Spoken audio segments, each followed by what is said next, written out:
నమస్తే. నేను మీ నాగచంద్రుడు, సీనియర్ న్యాయవాది.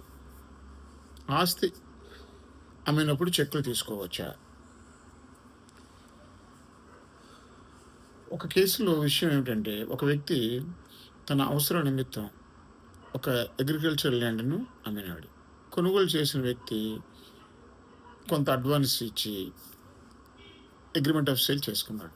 తర్వాత రిజిస్ట్రేషన్ సందర్భంలో కొనుగోలుదారుడు ఏం చేశాడు అంటే, "నీకు 2 రోజుల లోపలే అమౌంట్ వచ్చేస్తుంది. నాకు రిజిస్ట్రేషన్ చేసేయమని" చెప్పి 4 చెక్కులు ఇచ్చాడు. సో, ఈ వ్యక్తి అమ్మకందారుడు ఏం చేశాడు అంటే, కొనుగోలుదారుడు గతంలో పరిచయం కాబట్టి, బంధువు అవుతాడు కాబట్టి, చెక్కులు తీసుకొని అతని పేరు మీద రిజిస్ట్రేషన్ చేశాడు.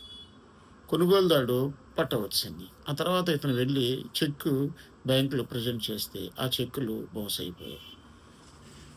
మిత్రులారా